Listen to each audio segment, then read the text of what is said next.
Welcome to the Freedom Factor. I want to preface this next interview with a little bit of an introduction just because it's so important and it's so close to my heart. Slavery is real. You know, we hear about human trafficking, we hear about slavery and we think, "Oh, that's somewhere else, some far off place." Well, there's 400,000 slaves in the US. There's 30 to 50 million worldwide, according to most indexes, men, women, and children who are being enslaved against their will and living under the most terrible circumstances you can imagine. We recently scheduled a private viewing of Sound of Freedom for our members and friends and family, and it sold out in 24 hours.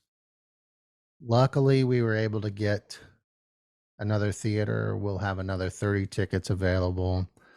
Go to Iowans, the number 4, freedom.org. Iowans, the number 4, freedom.org. Go to events, or right on the front page, you can click, go pick your seat, get your ticket for $10. They normally sell for $13. But this event is being sponsored by presidential candidate Ryan Binkley. He's touring Iowa, meeting with people. We've got a bonfire event that Dallas County GOP does coming up with him. He's an amazing guy. It's important that we hear from these candidates. You're going to love him, but go to iowansforfreedom.org and get your ticket. The Sound of Freedom is based on the life and work of former special agent and founder of ourrescue.org, Tim Ballard. I'm just going to read their vision statement from their website. We lead the fight against child sex trafficking and sexual exploitation around the globe. Our work has no boundaries. We go to the darkest corners of the world to assist law enforcement in rescuing children and ensure ongoing aftercare. We provide critical resources to law enforcement and preventative efforts that benefit at-risk children worldwide. Our resolve never falters, and we will faithfully persevere until every child is safe. And that's a bold statement. And when you hear that word sex trafficking, those two words together with children, doesn't it just turn your stomach? I mean, we live in a time where, like I said, it seems like some far away problem, but it could be next door, and it's definitely happening in the US and around the globe. When I was looking for speakers for our July 9th event and our showing of Sound of Freedom, I found that we have a real life hero living right here in Iowa who, during the last 14 months, has helped to free over 600 Christian slaves in Pakistan. His name is Brandon McNase. He's a minister, evangelist, and founder of Exodus51.org. That's Exodus51.org. Please check it out. I hope you enjoy this amazing conversation that we had, and I hope that it inspires you to join the fight against slavery and human trafficking.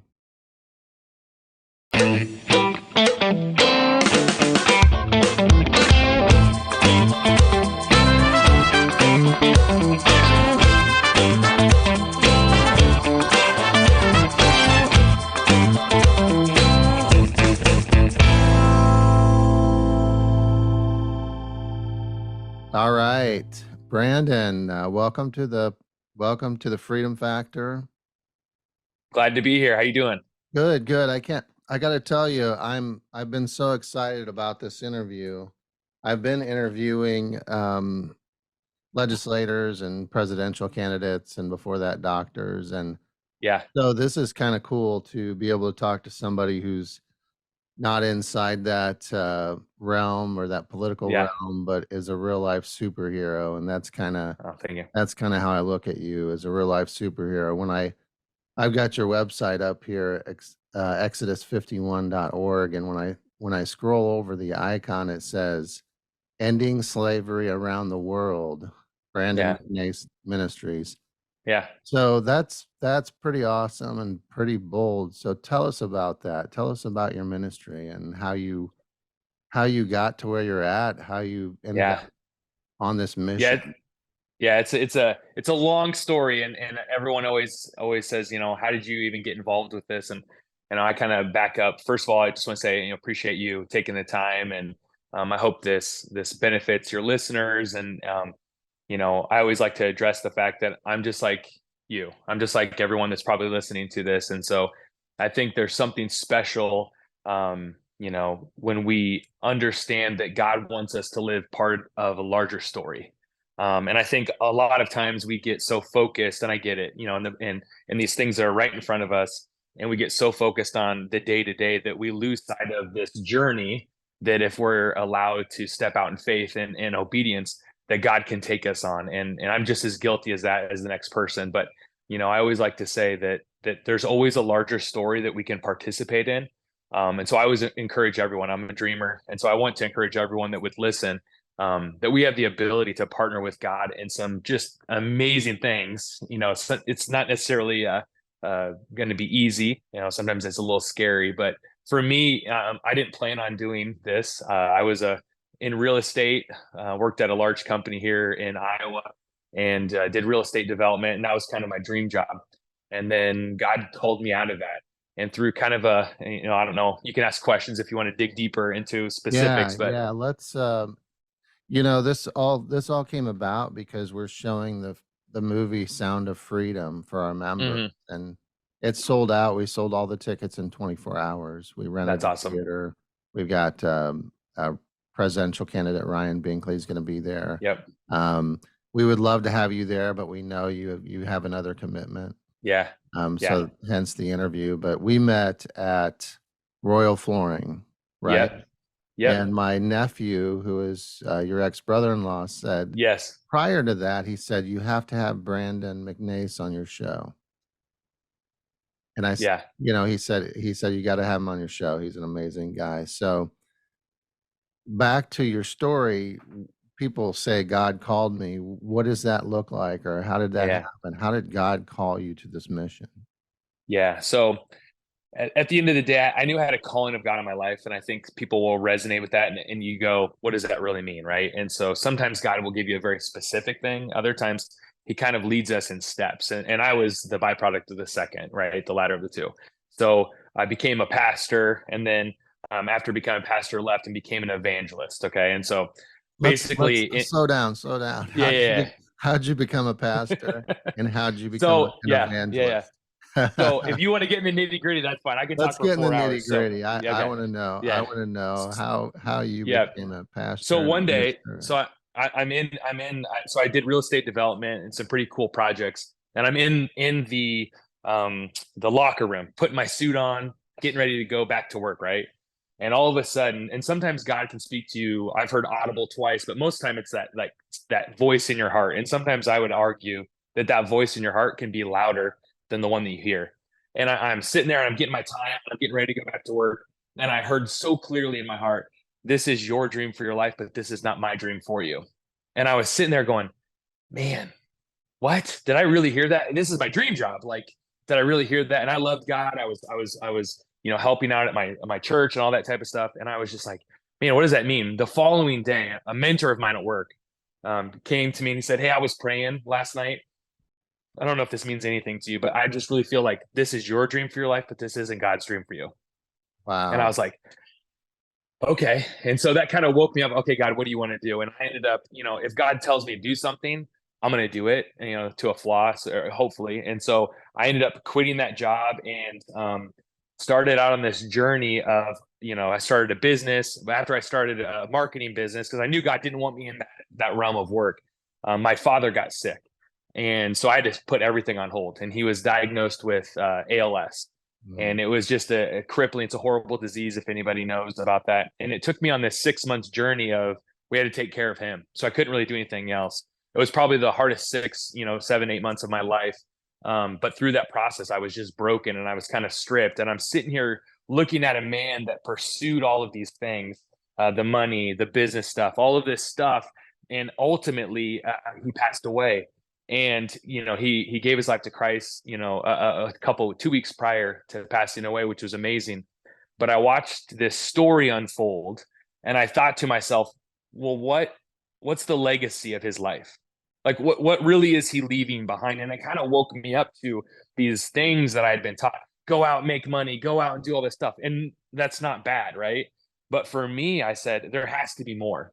And so I took a job at a local church as a pastor.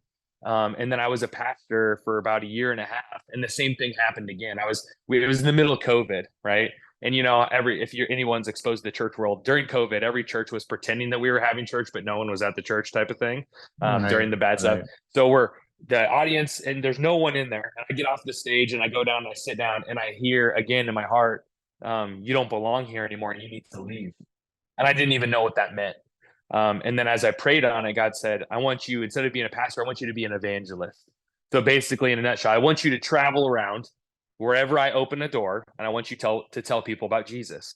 And so I started doing that. So that was, I believe, July 2020. So I started preaching a few different places and just trying to be obedient. I had no idea financially this isn't working out. I'm spending all of our savings, but my wife was fully on board. Married, have 3 kids, and she's just like, just go. And so I would say part of the most amazing part of my journey is the fact that I have such a supportive wife where I'm like, hey, I'm going to leave the really nice job. And she's like, do it. And I'm going to And do this, do it. that's Aaron, right? Yeah, yeah. And And she's just been she was a amazing. Marsh, Yes, yes. And and so they're a very interesting family, you could do a right? podcast with all of them. Oh Yeah. They're gosh. I they're just mean, amazing. their parents, they're both craftspeople or Yeah. craftsmen, and they build everything with their own 2 hands. Tear down barns, build a new house with it, tear down this, do that. I mean, they're just, Build little buildings and little fun, yeah, like a little guest house, yeah. and their place, I don't know that they live there anymore, but their property was like living history farms. And Yes, they're it's constantly working out there, and the work yeah, ethic yeah. they instilled in those girls was amazing. It's crazy. It's crazy. Yeah. And plus So they're a very I've faithful family. yeah, yeah. So I've been blessed to have that kind of, in terms of my marriage. And so I got invited to go to Brazil. And it was my first international type thing. And so I'm going there and I'm preaching and all this stuff. And this Brazilian evangelist invited me down. And we go to this, and I'm getting to the point of, because people are always like, how'd you get to Pakistan? How are you doing this slavery thing? So I go to this big church in Brazil, and I got excited. I was like, dude, this is a big church. I'm really excited to preach here.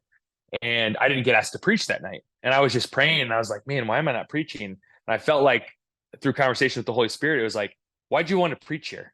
It was only because it's a big church. And so what I was like, man, it's my pride. That's definitely my pride. I only wanted to preach here because it's a big place with a ton of people. And so I was like, God, strip me of my pride and all that stuff. So we were in this town. It's called Juiz de Fora, and no one knows who I am there. I haven't preached there, haven't done anything. I'm at this point a bystander, not a single person. I preached in other cities, not there. And all of a sudden, service ends, and this lady walks. She opens up the door of this church. It's a really long church, and she opens the door, and she had missed service. It was like she was coming for something else, and she points at me. And I was like, I'm married, so when an older woman points at you, you're like, did I mess up? What's going on? And she walks up to me, and we get an interpreter over, and she said, I had a vision from God. I don't go to church here, but he told me to come to Enriha Metodista and Juiz de Fora. The man in my vision would be there, and it's you. I have a few things I need to tell you. And I Wow. was like, okay. And so she That's said, first amazing. thing she tells me is, why are you so worried about money? Don't worry about money. God's going to provide all the resources for the mission that he gives you. And it's a big, long thing she said. And the second thing she said is, um, uh, you need to spend more time with God. And in my head, I was like, well, I write sermons all the time. And she looks at me, she goes, and I know you write sermons. And she describes my office. She describes where I write my sermons and my bookshelf. Like she described she goes, I saw you and you're good, but you need to spend time with just God, just for you, not for anybody else, just you and him. And then she goes, the third thing I'm supposed to tell you is that God's called you to Asia. He's going to use you to set his people free. And he's giving you a key to unlock doors that no one else can unlock, but he's going to use you in a miraculous way to change a portion of the earth. And you need to be obedient in that. And so I started asking her questions. I was like, okay, what's the key look like? What's the country look like? Or, just what are you talking about? And she said, I don't know. That's all I'm supposed to tell you. And she walked out the door. And so I'm Wow. sitting here going, well, that's a little crazy. That's The next wild. night, I didn't get asked to preach again. And all of a sudden, a younger lady came up to me and she spoke English. And my arm, so I have a tattoo up my right arm. And she grabs my arm and she said, and I haven't preached in this city, so no one knows who I am still. And she goes, is your name Brandon? And I was like, yes. And she goes, okay, good. God gave me a vision, told me to come to Orihem at the Dista Juice Sephora. I said, so you saw me in the vision? She goes, no. In the vision, God spoke to me and said there'd be a man with a tattoo up his right arm. He would be at this church, and you need to tell him a couple things. She goes, why are you so worried about money? And I was like, oh my gosh. This all Second happened in thing, the same day? one, the first day, the next night, the second is the second one. Wow. Different She person. goes, yeah, Wow. completely different people. And she goes, you need to spend more time with God. She tells me everything. And then she goes, you've been called to Asia. I said, yep, I heard that last night. And I said, do you know where? And she said, no, he didn't tell me that, but he just told me that don't don't believe the lie that it's dangerous. He's called you there. He's going to use you there, and he's going to use you to specifically to set his people free. Well, I know people in Africa. I know people in United States, South America. I have no contacts in Asia. So I'm sitting there going, okay, great. I leave there. I go to Brazil again, but I'm constantly going, what's happening here? And in January of 2022, I don't know if you're familiar with the show The Chosen. Oh Um, yeah, yeah. yeah. So we went to the theaters and we watched the show The Chosen. And in it, in kind of backing up, when you get in ministry, people reach out to you all the time. So they, hey, we'd love for you to support our thing, and it's a lot of overseas stuff comes to you. But there was one in particular. This person just kept saying, "Shalom, man of God," and I'm sitting here going, "Hey, what's up?" And they wouldn't say anything else. Well, I didn't know they didn't know how to speak English. So I go to this Chosen thing in the theaters, and all of a sudden they define the word shalom, and all of a sudden I hear this name pop in my head, and I'm like, I think that's the person that's been writing me. That's crazy. So I told my wife, I said, hey, this is going to sound really weird, but I think I'm supposed to reach out to these people. And prior to this, I was asked to go to Peru and do some stuff. And through COVID stuff, I canceled it. And my wife's like, God's going to open up another door. I just know it. And so anyway, so I get home, and that person had already wrote me this big thing on Facebook and said, we've been waiting for a couple years. We would love, God told us to wait, and he would send us somebody. We saw a sermon that you did in Brazil. We think it's you. Would you come here and help us? So I get a call the next day, and I basically are like, okay, well, what do you do? And they said, well, we work with slaves in Pakistan. And I was like, wait. And this is when I tell this story, people are like, what do you mean by slaves? I mean Yeah, exactly what you exactly. think. Because It's we kind of think slavery ended 100 years ago or 200 years ago or whatever. Yep. And so I said, what do you mean by slaves? He said, well, in the story of Exodus, the children of Egypt there, he said they make bricks. Well, we have roughly an estimated 4.5 million slaves that are Christian, and they're owned because of their faith. Some of them are Hindu, but most of them are Christian. And they make bricks 10 to 14 hours a day. They're brutalized, they're beaten, raped, killed. You name it. I can tell you stories that would just make you weep. But he said, and so I'm sitting there and I'm trying to process all this stuff. Well, what I do is I say, okay, God said Asia, right? So I Google while I'm talking to him, hey, I was like, is Pakistan in Asia? And it's like, yes, it's in Asia. So I'm like, okay, well, stuff's kind of lining up. And he basically goes, we would love for you to come over here and visit. So he's like, he said, what could you come over in April of 2022? And I'm like, let me pray about it. This is a little weird. It's a little strange for me to think about. I don't know any of these people, and I'm just going to hop on a flight to go to Pakistan in April. My wife was fully on board. She prayed about it. She's like, I just think you're supposed to go. No one else really in my sphere was like, they're like, you're crazy. I don't know. I have no idea what you're doing. But I called another evangelist that I know, and I asked him, I said, am I crazy? Is this crazy? And he said, I'm going to ask you a question. And this is a question that I've preached about. So you've heard probably make Jesus the Lord of your life, make him Lord of your finances. Have you made him Lord? And we kind of maybe say that sometimes flippantly and don't really, mean it necessarily. And he goes, I'm going to ask you a question, but I don't want you to answer it until you know till you know. And I said, okay. And he goes, are you willing to die for him or not? I'd never been asked that question before. And I kind of paused and I was like, yeah. If I'm a Christian, if he gives me an assignment, am I willing to do what all of our heroes in the Bible were willing to do?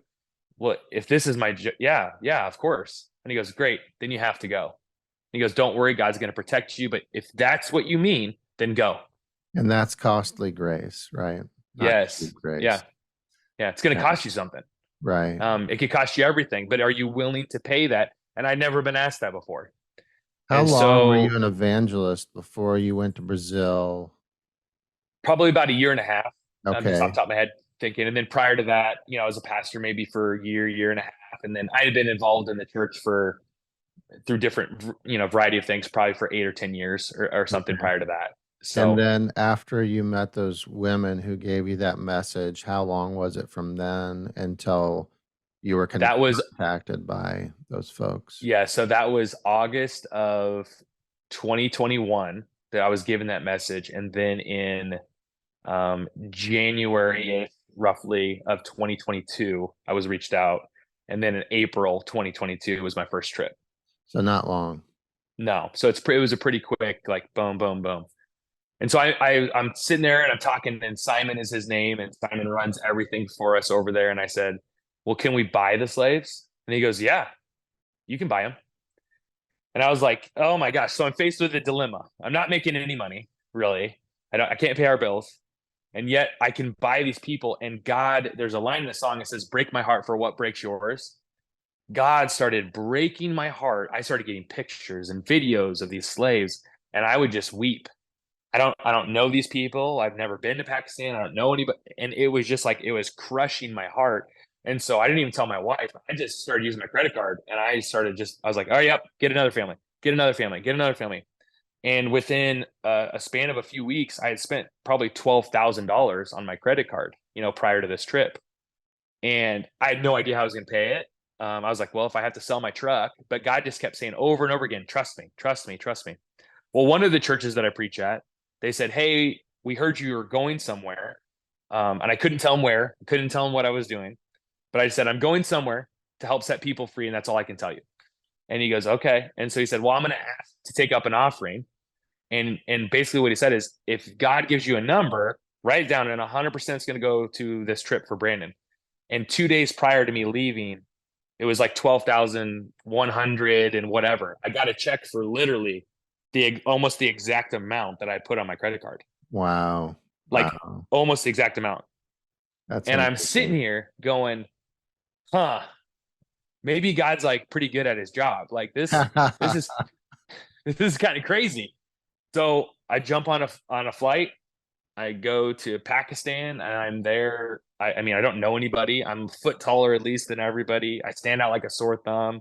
And the day before, and you can tell me if I need to speed up or slow down, but I'll kind of Oh, give you're some kind of fine. Take interesting your things. Yeah. time. Yeah. The day before I get there, the prime minister of Pakistan gets kicked out of office. So I'm in Doha, the airport in Doha in the Middle East, and I get an alert on my phone, and it's like the U.S. Embassy is like, hey, don't go to Pakistan. Their prime minister just got kicked out of office. And I'm sitting here and I'm like, oh, I can't go. I'm already here, basically. Like, I'm just going to go through. But I land there. And right when I get off the airport, this secure, and I'm just praying. I'm like, God, this is so crazy. I'm literally by myself. I have no idea what I'm doing. I'm in the middle of nowhere, Pakistan. This is crazy. God, you got to just like show up. You got to show me that you're with me, because I'm a little nervous. And so I land, and then this military guy pulls me out. I stick out like a sore thumb. So he pulls me out and he starts questioning me. Why are you here? And all this stuff. And I'm like, I'm here to visit my friend. Oh, what's his name? I could barely say his name. What city are you? And I'm like fumbling through my words because I don't know anything about Pakistan. And finally he goes, you heard about our prime minister, I said, yeah. And he goes, are you here to overthrow our government? And I'm like, like I'm going to jail is what I'm thinking. And all of a sudden, I just had this thought: if God's really with me, I can be me. Like, I don't have to be anybody else. I can be me. And I joke around a lot. And I looked at him and I said, listen, I said, if I'm going to be honest with you, if I was here to overthrow your government, I'm not a big fan. It was Biden was president. I was like, I'm not a big fan of our current president. So I really wouldn't be helping him. I voted for Trump in the last election. And this security guard looks around, or this military guy, and he goes, we don't like him either, talking about the current president and Right. stuff. And he goes, okay, yeah, okay. And he just lets me go through. Like, the questioning is over. And then that night, I find myself in a van with guys with AK-47s, and we're driving out into the middle of nowhere, and we're doing our first slave deal. And kind of the rest started succinctly happening. And at this point, last year in 8 months, we set free 303 people. And as of today, we're at 624 people that have been Wow. set free. So And why we've why is it that you couldn't tell people where you were going and what you were doing at first? Yeah, so anytime, and this is really for protection for Americans and things like that traveling abroad, but you're not really, it's not good to talk about future things, but we can always talk about past things. And that's really, the Pakistani government has been amazing. They've worked with us extensively over the last, ratcheting up over the last even few months. And they've been amazing to work with. And they just want to make sure their guests, they want people to come visit. And it's for protection for us. It's for the team as well. Like they just don't want anything to happen. And so we can historically talk about things that we've done, or I can talk about things that we're doing right now as long as I'm not over there. But anytime trips and things like that, it's just like kind of a safety precaution. You don't want to broadcast to everybody where you're at and stuff like that. And so, but the government has been amazing to work with. And you know what I've But seen this through is this legal. process, This slavery is legal, right? yeah. And so, well, yeah. And so when you do some digging, because I'm sitting there going like, how is this real? It's another way of saying it would be like indentured servitude. And so as you kind of dig into this process, you realize that technically there can't be slaves, but you can own someone based upon debt that they have. So it's kind of an interesting system. It's kind of like a caste system, like you'd find in like India and other places. But I think Pakistan's roughly like 98% Muslim. There's like 2% Christian, but they're like the lowest, bottom rung, right? And so if you like here, we have credit cards, we have different things like that. Over there, if you get sick, you don't, and you're a Christian, you don't have bank account usually, you don't have anything like that. And so these slave owners, these people that own these big brick kilns that make tons and tons of bricks, because all of their buildings are made out of these bricks. There's roughly 20,000 brick kilns around the country, and it's a country of 220 million people.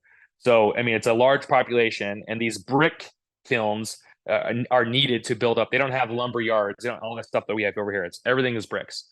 But as you start doing some digging, you realize that there's really nowhere to go to get a loan. And so if your kid goes to the hospital or something like that, the only place they can go is these slave owners. And so they'll give them these loans. But oh, by the way, if you don't make the payment or if you don't whatever, we own you.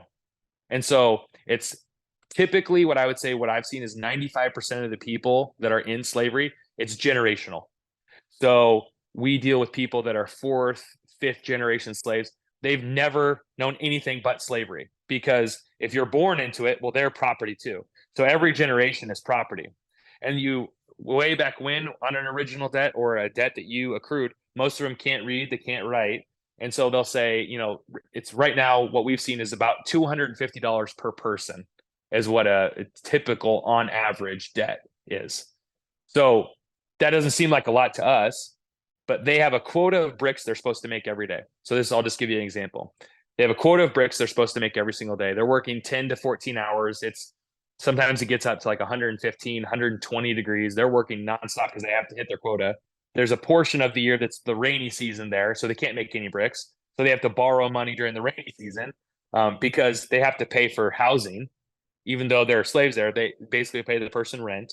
They have to pay him for food and all this type of stuff. So the dollar that a family might get a day, it gets whittled down where you have a couple dimes. You have basically nothing. And any other costs that come up, what they'll have to do is turn back to the slave owner. But if you ask these people, how much do you owe? Well, I don't know. He knows, but we don't know. They can't read, they can't write. So they will never get out of slavery. It won't happen. And so they're Wow. stuck in this system of indentured servitude. But when I've dealt with some people, they're like, well, it's not really slavery. If it wasn't slavery, then they wouldn't be considered property. If it was just indentured servitude or something along those lines, like we're just working off a debt, well, they're treated as property. They're beaten, they're raped, they're killed. Little boy, like just some of the most disgusting stories, but it's fine because they're treated as property. So 100% they're Well, slaves. They're not allowed to leave. I mean, it's slavery. and you So, told but me about the father whose legs were broken. yeah, Did I he- mean, this father was telling me this story. So I start asking questions because I'm sitting here like a lot of your listeners going, this is a lot. Like, what do you, and so you want to ask as many questions. So I went on that first trip, basically like a large fact finding mission. And I asked tons of questions and I met this father and he told me the story of how men would come in. and take his kids and rape them. And then they would throw him back in. And then when he complained about it or tried to say something, the owner brought this big steel rod in and beat his legs, and broke all of the bones in his legs, so he couldn't walk. Wow. Those are the stories that happen. And so the That's more you get into it, atrocious. it's disgusting. I mean, they get killed all the time. Now, there are laws on the books. And so we deal with human rights violations as well. And the government's been amazing to work with. So if we have evidence of something like that, we'll actually now do court cases and stuff. But to give like a 20,000-foot overview of what we're doing, we're always about setting people free. That's always going to be the foundation of what we do. It's $250 a person. And then what we do is we take them for 6 months and we house them and we feed them. And that's about $50 a person for 6 months to house them and to feed them. So roughly what I say is to free someone and to take care of them for 6 months, you're looking at $300 per person is kind of the rough cost or whatever. So that's our bulk of our ministry. We also have a school, and right now we're just shy of about 250 kids. We've worked out agreements. Some slave owners are okay with them learning to read and write. And so what we're doing is we're teaching them how to read and write, because when you think about ending slavery, education is a fundamental part of that, educating that population. And so we have the school, and then we also have our first church, and it has probably about 400 or 500 people that go to it every single week. And so we have plans to really expand those. If you want to boil it down to 3 sections, those 3 sections. And so we have land that we hopefully want to buy. And then we're going to build a new school that will hold and serve about 1,200 kids. And then we'll build a church that will serve about 1,200 people. And then we're going to have our own housing. So right now, all this 600 and some people, we work with realtors and place them around the city. And what I want to do is have all of them on site, so we can see them. We know that everything's being taken care of. They can get to our church easier, and we can rehabilitate them. A lot of people, it's kind of like every family is different, right? And so one example is a man had his hand cut off. And so typically when we get them a new job within that 6 months, we let them save up money, but then we get them a new job. They're the hardest working people you've ever met. And so they can pretty much go do whatever. But there are cases where this man, he had his hand cut off, and so he can't really do a lot. So what we did is we helped him get a fruit stand. And so he sells fruit every day. And so there's these one-off scenarios that it's not like they can go get just a normal job, or they can go make bricks as well. It's a middle-class job for them over there. But they're just not owned. They're not slaves anymore. And so they have rights and things like that. But those 3 areas are really we're gonna expand. And then what I would say too is last year we did 200,000 meals to people. We provide medical services, and I want to expand that as well. And then we host services. So then another kind of crazy thing for your listeners, imagine being a Christian. I remember being at this service, and after hearing the story about the dad with the daughter and stuff that would get raped, and I remember being at this service, and I saw this beautiful young girl, and she has her hands lifted up, and she's just worshiping, and she had just tears streaming down her face. And I looked over at the interpreter, and I said, "What is she saying?" And what she was crying out was this. She said, "God, you're all I need, but you're all I want. I don't need anything else but you." And so I'm sitting here and I'm kind of pondering in my mind, these people have nothing, yet they seem happier than a lot of people I know. They have more faith in who God is than a lot of people that I would run into. And I had this thought. I was like, well, if they're only owned because of their religion, because you can't own another Muslim, I was like, I went to one of them and I said, why don't you just convert and become a different religion and then convert back when you're free? And the response was, we would never do that to God. So that's who these people are. And I felt bad after asking the question, but that's their heart. They would never do Wow. that to God. They would never deny Wow. him in that way because of who he is, and they know who he is. And so you're sitting there and you just get this, the more you're around these people, it draws you even closer. And so we started figuring I have out a that question most of about them, that. yeah, I have a question about that. yeah, It's like I wonder when people are the most suffering is when they create the deepest connection to God. We live in a 100%. society where our biggest problem is, not getting the special sauce on our burger at the drive-through, My right? latte is too cold, Or, or yeah, we're worried yeah. about microaggressions and make-believe slights that somebody might be Yeah. thinking, whereas these people are really slaves getting beaten, getting, Yeah. working 14 hours a day, etc. And it seems like the easier someone's life is, uh, the less spiritual connection they have sometimes. Does that? Yeah. Yeah. I mean, that's what I've seen over there. We were at we actually host services at brick kilns, and we'll do bigger crusades. We did last year, we did two different events where we had 10,000 people at each. And in one of the events, 1,000 people that came gave their life to Christ. I mean, it was awesome. But I really like going to the brick kilns because they don't have services. So, but by law, they're allowed to worship if you provide a service. So they can't turn us away if we say we want to host a service at this brick kiln. But I remember being, to your point, I remember being at this one service, and God, I mean, I have seen deaf ears open, blind eyes. In one of our services, this man got carried in like a plastic, almost like one of those, like, those plastic tables and chairs, those kind of cheapy thing. These people carried this man in, and we were in this village, and they put him down in this chair. And I knew automatically, I knew he couldn't walk. Like, that's why they carried him in. And I'm like, man, I'm going to go pray for this guy, and he's going to get up and walk. And so I went over and prayed for him. Nothing happened. So I was like, I'm going to pray for him again. Nothing happened. And so I was kind of like, man, I was really man, I thought this guy would get healed. And so I go back to the stage, and we're doing some worship. And all of a sudden I see this guy, and he kind of just looks down at his legs, and he just stands up. And everyone in that place, and I don't remember his name, they know who that guy is. They're looking at this man, and he hadn't walked in 13 years, is what we found out. They're looking at him, and he just walks up to the stage and says, I can walk. And I'm sitting there and like, so we've seen, I mean, we had Wow. tumors. I've seen tumors in people's necks, like large tumors, like they just disappear. Like we have Wow. videos, like it's the craziest stuff ever. But to your point, I remember being at one service, and we're there and we're worshiping, and all of a sudden, I just like God was just showing up and stuff was happening. I was like, man, this place feels different. And I leaned over to Simon. I said, this place feels different. Like is there something I'd not seen? And we usually will have like a tent, or we have a big thing around so you can't like see the outside. And he pulls the tent back, and there's armed guards and I typically will have like 10 to 12 people, armed guards with us, but there was tons of armed guards around our service. And I said, that seems more than usual. Why are you doing that? And he said, this particular slave owner is brutal. And if he got the chance, he would kill us. And it clicked for me, kind of what you're saying. These Wow. people worshiped God. They were just arms up, crying, God, we love you. And they were in the worst brick kiln we'd ever been in at that point.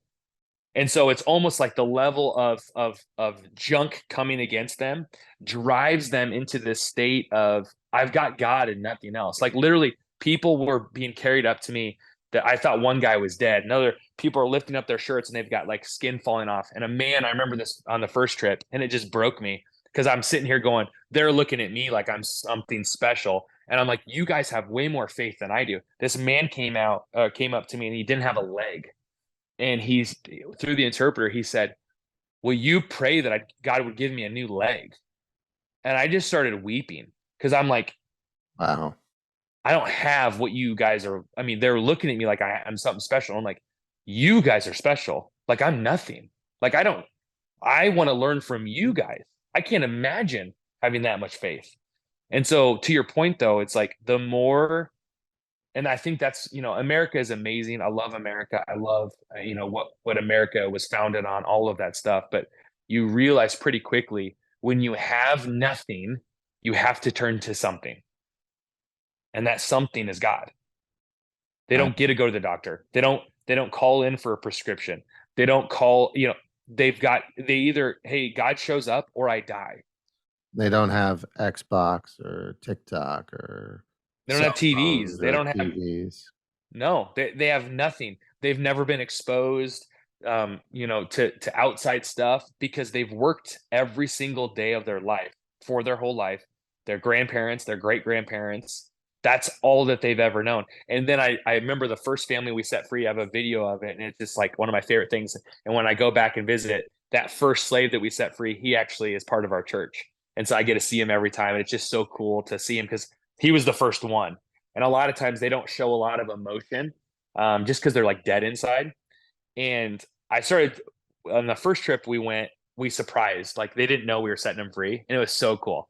Like we just showed up, and I started asking them, have you guys been praying for anything? And they said, for generations we've prayed to be set free. And this guy's telling me my grandfather prayed, my father prayed, and we pray. And I looked at him and I said, today's the day.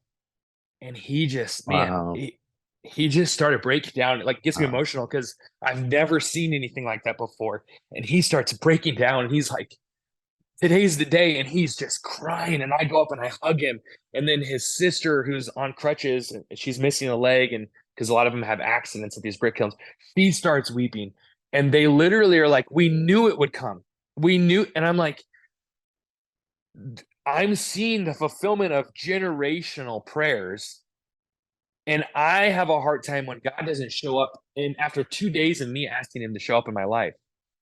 And so those are the stories. I mean, it just rocks you because you're sitting there going, we are so blessed. I don't care who wins the presidency. I don't care what happens. We have no idea how blessed we are in America. Now, granted, I do Yeah. things, I want things to get better. Yes. But go travel anywhere else in the world and tell me that we don't live in one of the most amazing countries that have ever existed. Because we do.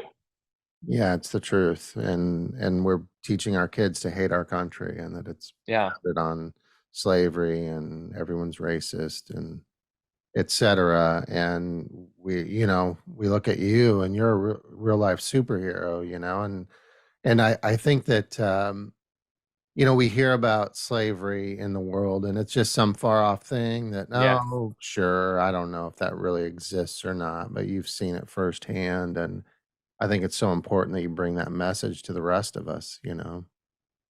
Well, and it exists here too. I mean, I don't necessarily quote me on this, but I read a statistic. I think it was like 35 to 40 million slaves in the world is what they estimate, right? Mhm. And sex slavery, they're the stories that I could tell you of people coming in and taking children that we deal with.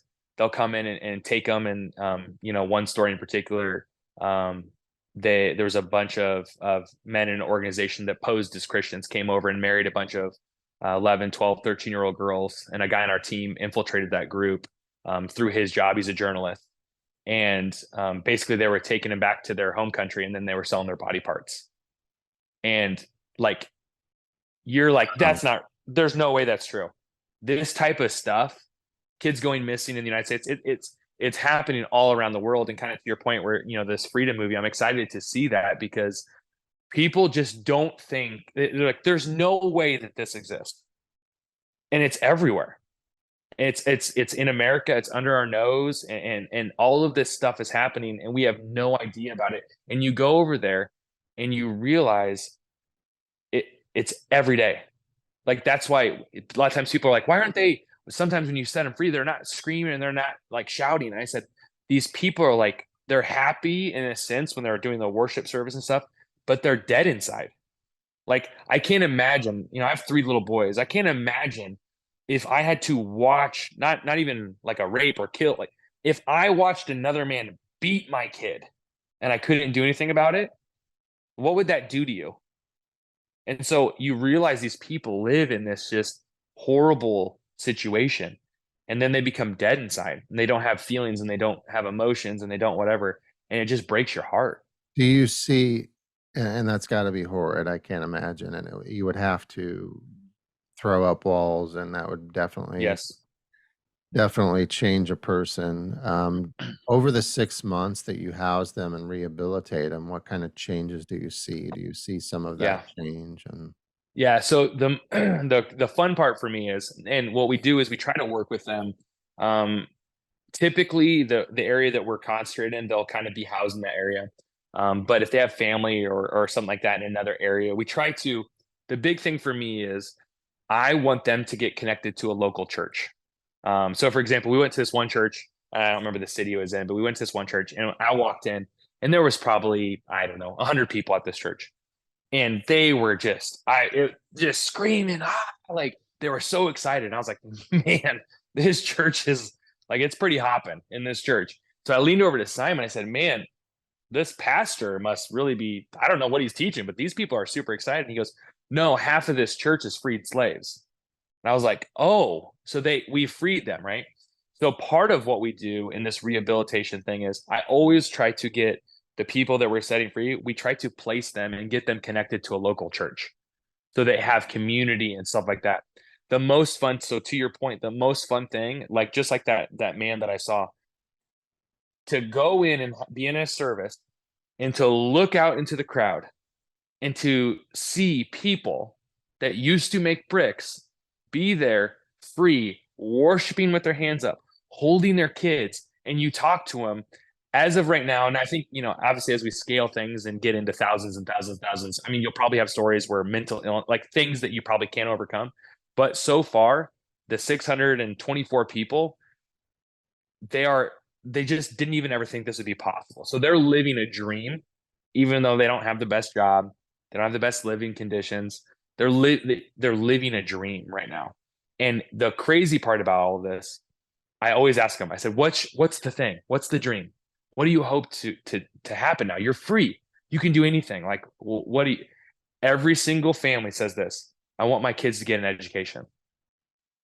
I've asked that to Right. every single family, and every single family, their one dream from the parents is that my kids would be able to read and write and have an education every single time because they know and they understand that if they understand and can read and write and do all that type of stuff, they're set up into a completely new life. And so you realize pretty quickly it doesn't take a lot to make them happy.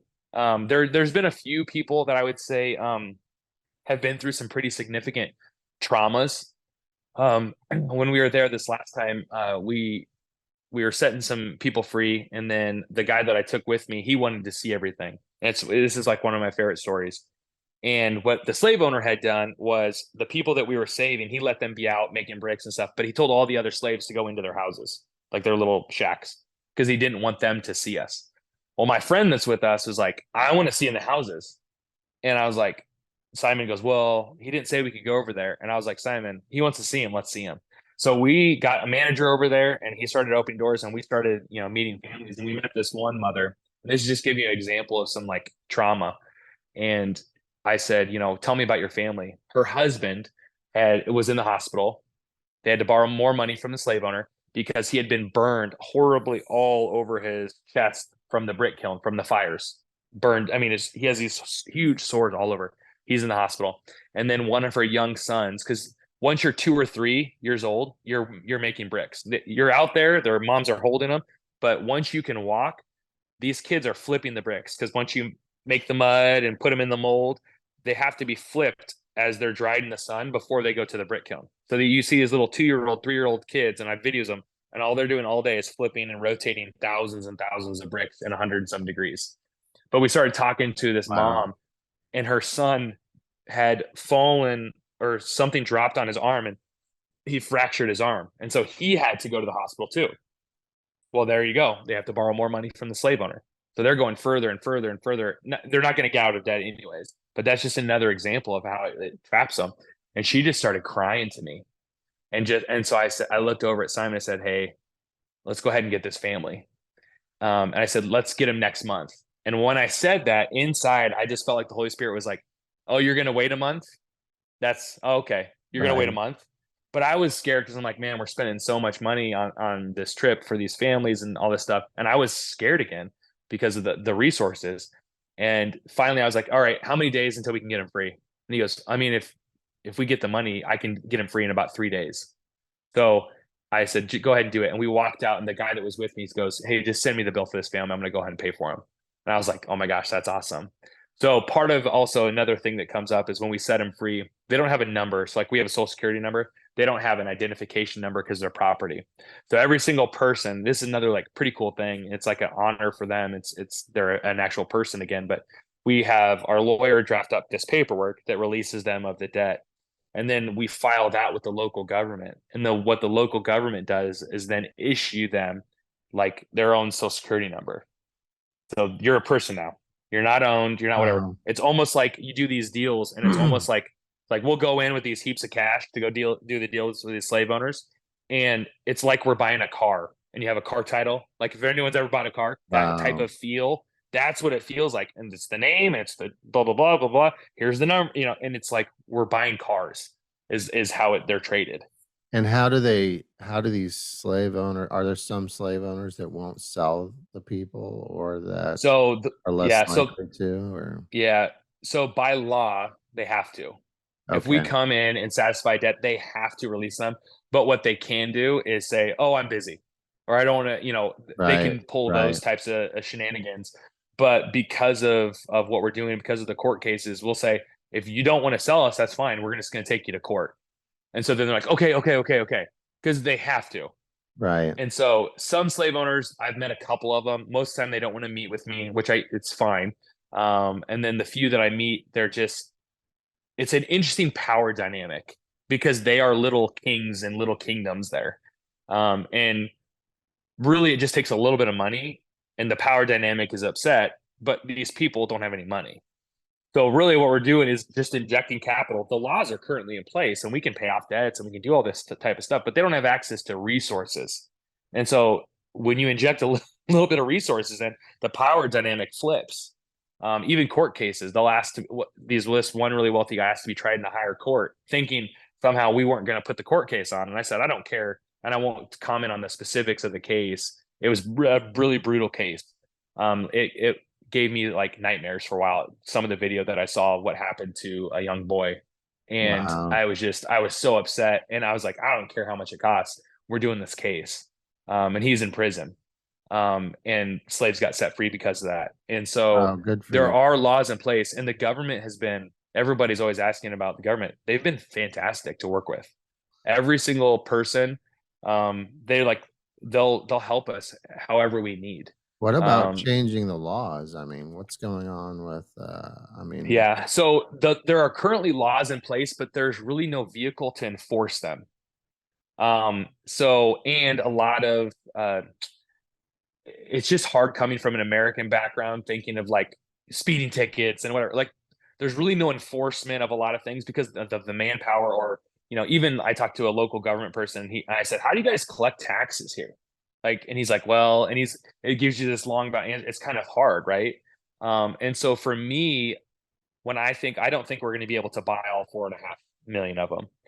I think what we do is I'm going to hopefully meet with the legislature and actually implement policy that can take care of this, because there's policy on the books that children aren't supposed to work, right, in this type of work. And what you will see is the slave owners will go, well, no, the children don't do this. Well, if you go there, you can see it, but there's really no one. They don't have the capability. They're dealing with so many other issues. They don't have the capability to go there and do this. So it's kind of like out of sight, out of mind. So it's helping draft policy that actually has some teeth, that can actually implement. And you see that here in Iowa, around the country. You can make a law, right, but if you right. don't have teeth, it really doesn't really do anything. Interesting. And I saw on your website that you're gonna work until all slaves are free. So that's kind of a lifelong battle then. Yeah, No yeah. Well, retirement for Brandon McNase. I'm hoping, like in my head, I'm hoping that 4.5 million is pretty easy, and then we can go to the next country. Right. I mean, we'll never clearly be out of, the model that I kind of see, because I want to serve the communities that we're in. And the model that I see with the church, with the school, with the housing, we'll do wells there, because I mean, people have tumors everywhere. Their water is just horrible. Like, it's bad. And so I want to do water wells, but we'll serve the whole community. 98% of the people that are around us where we currently are, they're Muslim. I don't care. I want you to have clean water.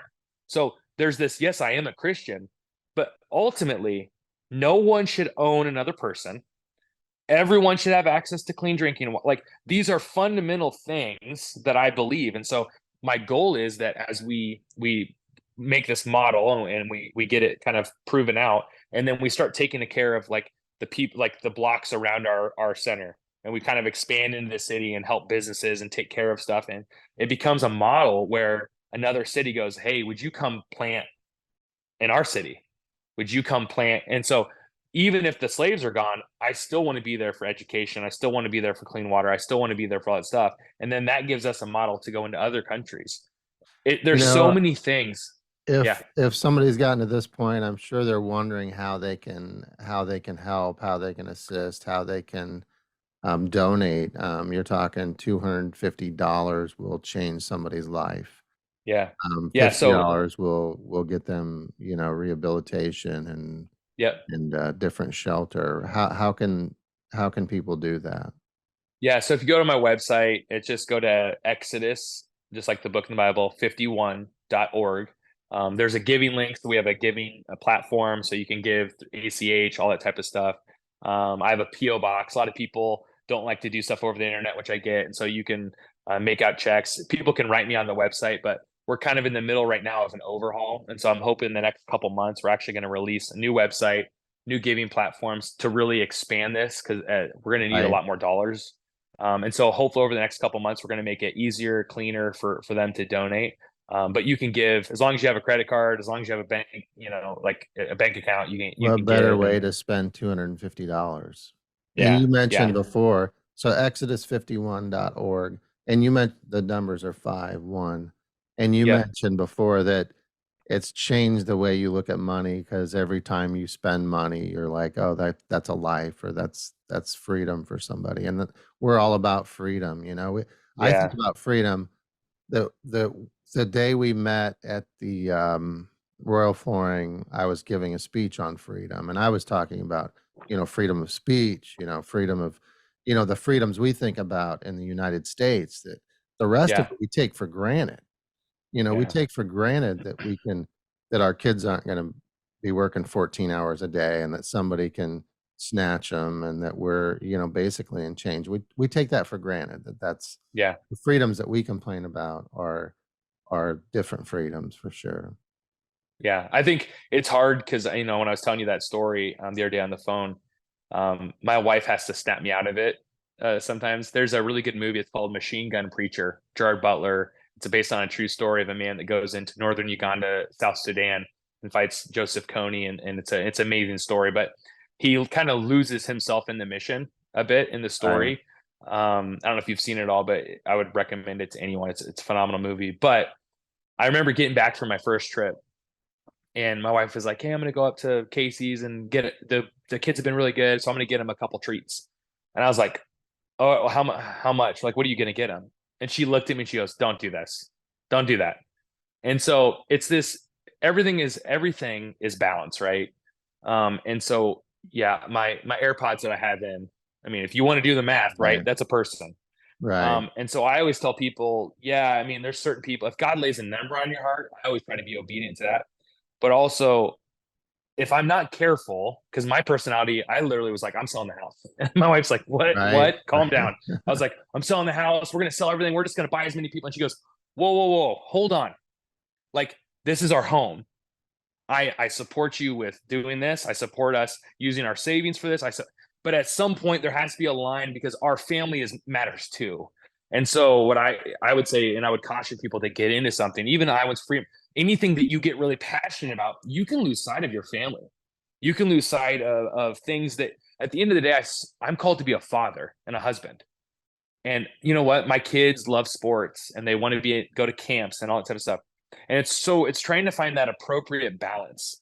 And so people are like, man, I wish I could give everything. No, what does God say to give? And I'm thankful that we live in this country. I'm thankful that I can go up to our local pool and hang out and spend time with my family. Um, my natural tendency is to go head down, probably like you with Iowans for Freedom. I'm going to lose sight of everything. I'm just going to be myopic in my focus, and then my family's going to go, hey, remember us. And I've seen that story play out way too much. And so what And I would help. how have you found that balance? Do you feel like you found it? I mean, no, I I think for me with my personality, I'm not a great organizer necessarily in terms of like my wife is very like boom, boom, boom. Mine's like, huh, huh, huh, like scroll, scroll, scroll. I'm very energetic, very. I would go head down, and I'm like, I'm gonna go overseas for a month, and I'm gonna like, if I wasn't married right now, I wouldn't even probably be here. I'd just be traveling around everywhere, just whatever's the next thing. I would just be going. For me, I really rely on my wife. If I'm dropping the ball, I give you full permission to tell me. And there's been times when she said, "Hey, we your kids need to see you more. Like, so I've given her that access into my life to say, like, hey, I'm not above you. We're in this together. She understands that there are weeks that I'm gone or weeks that I'm very focused on things. But then when I'm not on a trip or not on whatever, when I'm here, hey, we're going to the pool as a family. And so I've allowed her that ability to speak in because I'm not a good gauge of balance myself, you know. Right. I And understand so that. I'm the same way. And it's a yeah, challenge so to find that balance. I think I'm getting better about it and trying to create processes and kind of like a, you know, some sort of rhythm, daily rhythm. Because this is all, there's not like a book that's like how to set slaves free and start a nonprofit. Like there's not a Right. book. Right. So it's just learning and kind of course correcting as you go and understanding that there are seasons that all of us have to work harder. There's seasons where we can rest a little bit more, as long as we're kind of going forward. But I also, and you've probably seen this too, I don't want to be that burnout story. Like, this isn't the story of, hey, we got $1 million one year, we did this thing and now we're done. This is a story of, what does this look like after I'm gone? How do you set up things? That's why it's Exodus 51. It's not my name. It's not, it's how do you create something that has legs that runs further and continues on after you're gone or whatever. And it's like, I think if we constantly are pushing things forward and not about us, I think that kind of stuff takes care of itself typically. But That's awesome. How old are your kids? yeah, 11, 10, 9. So I And always what do they joke. think about all this stuff? um, they Do they know their they're dad's a superhero?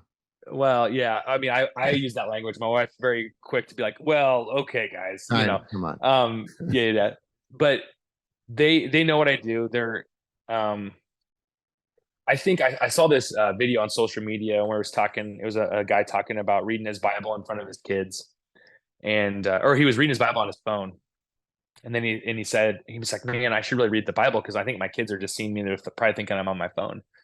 So he's reading the actual Bible in the morning for a couple of days, and all of a sudden his son comes up to me and says, "What are you doing?" And he said, "Well, I'm reading the Bible and I'm asking God to speak to me and guide me." And his son goes and gets his Bible, gets his journal, and then sits down on the other part of the living room. So for me, what I've seen, they know what I do. I don't tell them a lot of the stories, you know, especially like the graphic stories and stuff like that. But they know in general what I do, and they know that sometimes Dad's gone, and I call him and we pray together and stuff like that. So they know what I do. But the one of the most amazing stories for me is my middle son. I remember one time he got some money. It was like $22, I don't know, something like that. And he goes, "Dad, I really want to give this to the people of Pakistan." And I was like, "Well, just, you know, you don't get a lot of money, buddy. You know, you go ahead and just, you know, save that money." And I had kind of like a check in my spirit of like, why can't he help? Why wouldn't he be able to help? So I said, okay, I'll make you a deal. Why don't you pray about it and ask God? And if you feel like you're still supposed to give, let me know and I'll go put it in the ministry account. So a couple days go by and I go into my office down here in our basement and I see this little folded up piece of paper with tape around it. And there's money inside. On the outside, it said, "I prayed and yes." And so it was one of those things where, you know, our kids pick up so much. And do I want my kids to be doing what I'm doing? I want them to be doing whatever God's called them to do. So I think sometimes people are like, well, I want a mission like yours. Is that what God called you to do? Because I was going towards a completely different thing and God corrected me. And we have to be very careful. If we're not doing exactly what God's called us to do, that's how you lead to burnout. That's how you don't have the protection that you need, the favor that you need. That's how you don't walk in his grace when we try to do things that we weren't designed to do. And so I think we all need to be very careful and ask for guidance. God, what do you exactly want me to do? But in that, it shows our kids, like my big thing is if God tells us to do something, the McNace family is the type of family that we go ahead and do it. We listen to him and we do it. Now I'm not perfect. Everybody's like, oh, look at this guy. I promise you, I'm not perfect. If you can talk to my wife, right? I've got flaws just like everybody else. Right. But I will say this: when God says something, and I know it's Him, okay, God, what do you want me to do? And I'll do it. And that's what I'm hopefully trying to teach our kids through this. You know, my oldest is extremely smart and wants to be an engineer. So my whole thing is be the best engineer you can be. Give it all you have. Like you know, those are the things that we need to instill in them. I'm not requiring little mini me's, you know, type of thing, but Is your wife homeschooling or Yes. So I'm on the I school guess. board at Dallas. Yeah. Yeah. At Dallas Center Grimes. We homeschooled. We started last year doing that. And so we've been on that kind of like everybody here in Iowa after COVID, and you go hybrid and you're starting to do that. And then, she was a associate at a school, and she really loves the teaching aspect and really got into it. And for us, we determined pretty quickly on that we wanted a faith component with our education. And so they do Bible readings every day, and they journal, and they do all of that stuff.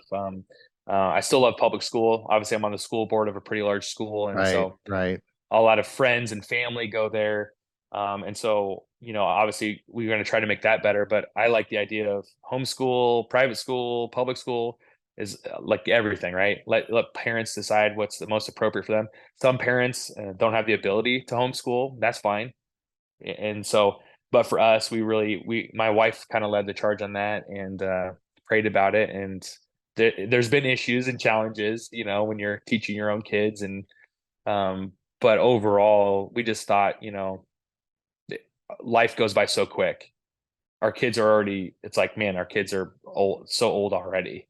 And so for the ability for us to invest into them, and we had the ability to do that, and my wife specifically, we just thought it was a great opportunity. So Well, and it's admirable that you're serving on the school board and trying to help improve the public school, even yeah, though you're homeschooling. I think that's really a good combination because, we all saw what our kids were learning, and especially this last year, we saw a lot of things creep into the elementary school that parents didn't love, and I do think it's important, and homeschooling has skyrocketed, the yeah, percentage of homeschoolers right now. yeah, And then we passed the school choice bill, the yep. Student First Act. So, I know that some of the private schools are blowing up too. So there's a Yeah, little there's bit more huge waiting competition. lists. And Yeah. yeah, I think for me too, in that kind of vein, and is, one thing I guess for me going overseas a lot is you realize that,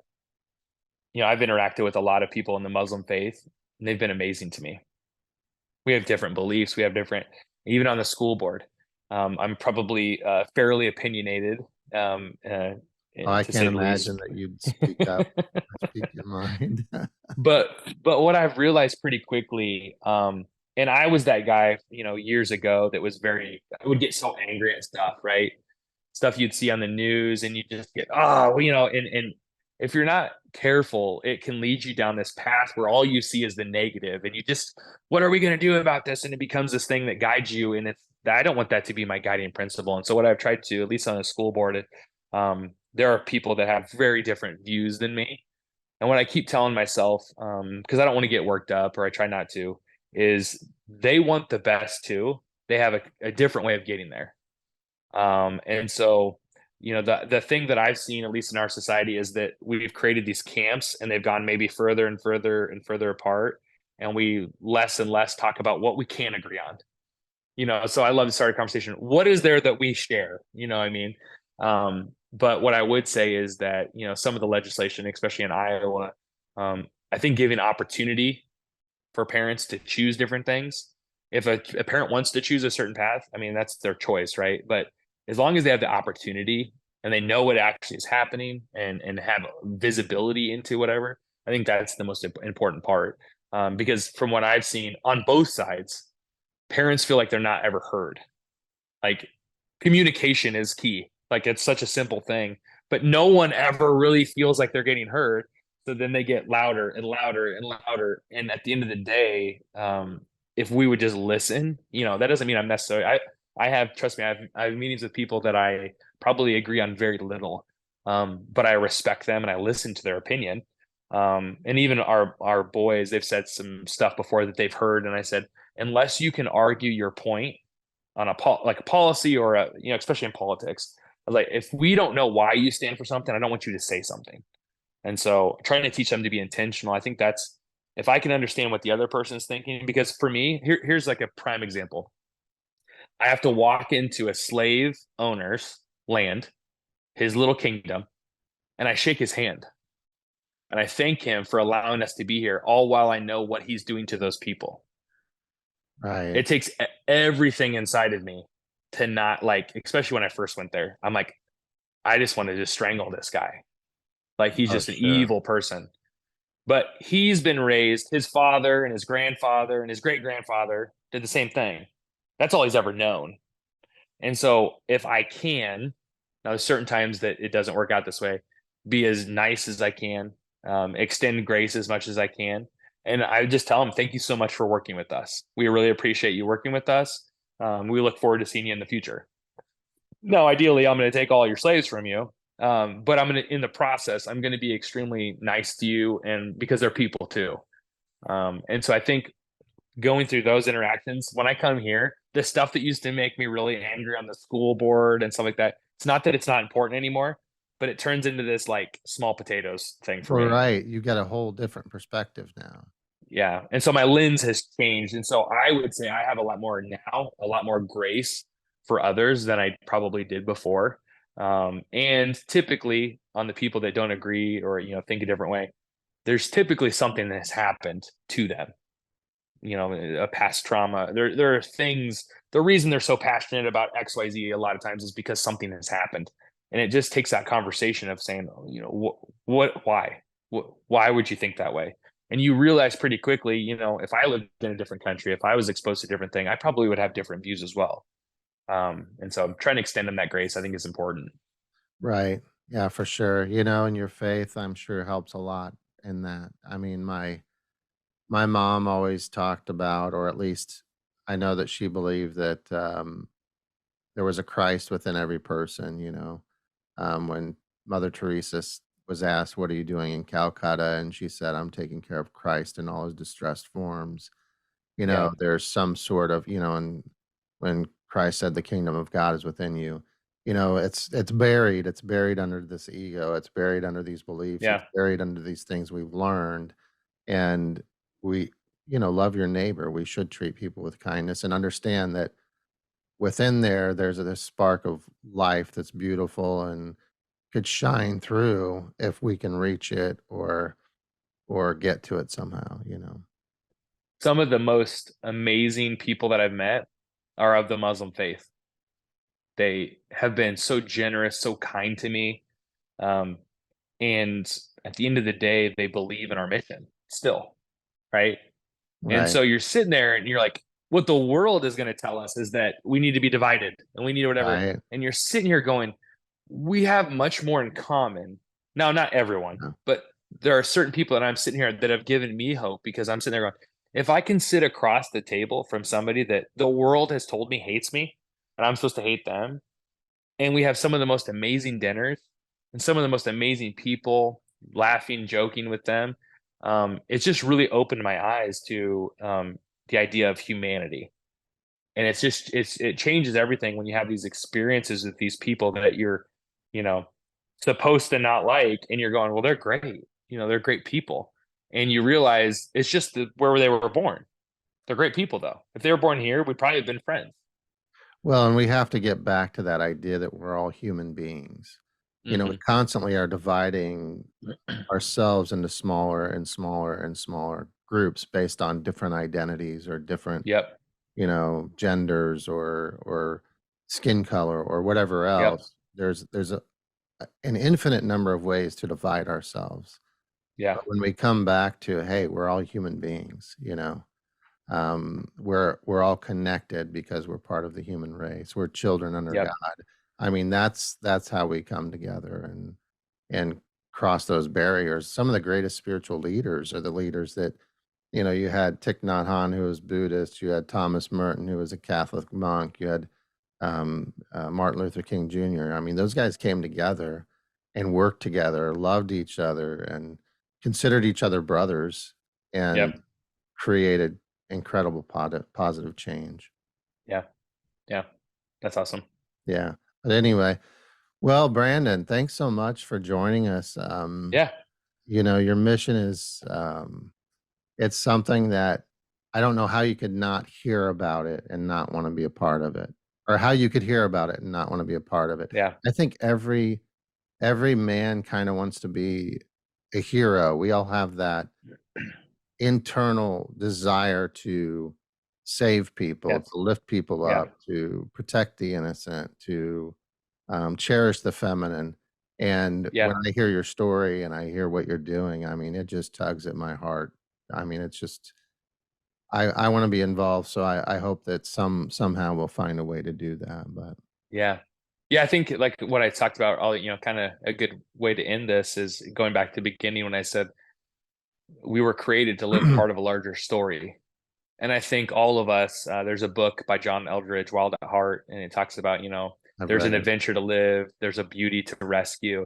And as men, we are created very specifically to protect, to love, to chase after things, to live an adventure. And what I would say is, what I've realized is that sense of adventure. Um, and you can probably attest to this. I remember back when I working at wherever, right? How many people thought to themselves, "Man, I can't wait till Monday comes around. I'm so excited for the weekend to be over." And so what happens is most people go, "Oh, Friday is almost here." And they live for Friday night and Saturday and oh, Sunday I'm dreading. And I used to be that person. Oh, I'm dreading. And I'm like, what a small way to live. And so God, there's an amazing book. It's called The Dream Giver. It's a really small little book. But it talks about how all of us are given dreams. And we have passions and we should pursue them, but the world kind of, as you get out of that circle of, because no one else that's hating their job what's he doing? You should stay here. You should. No one really wants you to go out and do the thing, because what that does is show them that they're missing out on something. And so to your point, what I would say is, once I stepped into this, I have no idea what I'm doing. I have no idea where this is going, but it is an adventure. And I tell people, I was like, if everything stopped today, if everything stopped today, and if you were to say a little over a year ago, hey, Brandon, you're going to have a church, you're going to have a school for slave kids, you're going to have set 624 people free, you're going to give out 200,000 meals, you're going to preach to tens of thousands of people at different events. We just last week did we had 10% of the Christian leaders in the entire country at our event. If you would just list out the stuff that I've done to this point, you're going to do that, I'd go, man, if I could do that, that would be great. Like that, if that's all I did, that would be great. 624 people times go out generations, that turns into a lot of people are now free. I'm happy already. Like I never thought that this was possible. So anything else every day is just icing on the cake. And so I would encourage everyone, like if there's that dream, if there's that little business to start or whatever, like, man, just go for it. Like the worst thing you can do is fail and then be where you were at. Like, so it's like Exactly. live part of that larger adventure, because especially for guy, I mean, it just does something to us when you're part of a larger story. That's amazing. Yeah, and that's wonderful and something for people to think about. And you can find Brandon at exodus51.org. You can give there. You can, I'm sure there's a way to volunteer somehow or to somehow Yeah, contribute. and I have social links. What I'd say, Yeah, before the website gets updated, you go to the social links at top, Instagram or whatever. We do a lot better job of telling our story there and showing some videos and stuff. And so hopefully over the next couple of months, we're going to release a YouTube channel and do some different things just to really tell the stories. And we're going to get some videographers. I'm kind of playing around with the idea of starting maybe like filming for a documentary that could somehow that would be describe the awesome. work. I've And already so, anyways, envisioned that documentary after our first conversation. So yeah, yeah, and you can reach us at Iowans, the number 4 freedom.org or myfreedomfactor.com. Part of what spurred this on was the Sound of Freedom movie coming out. yeah, We put that out there to our members. We rented a theater. Um, presidential candidate Ryan Binkley helped us with that, and it sold out in 24 hours. So we'll try to it's awesome. get a bigger theater or do another showing, but hope you guys can attend that. So thanks so much, Brandon. Look forward to Yes. future conversations with you and maybe a trip to Pakistan sometime. Yes. So, We're gonna take you there. yeah. We'll work on your tan. We'll get you there and get you all. I It's a need it. little I'm like hot. Casper the Friendly Ghost. So It's lots of it's a little hot, sunscreen. so bring a tank top. Right, I will. I've got a big hat, give me some Yeah. shade. All right. Well, many All right. blessings. See everybody Thank you till so much, next Oliver. time. Our liberties we prize and our rights we will maintain.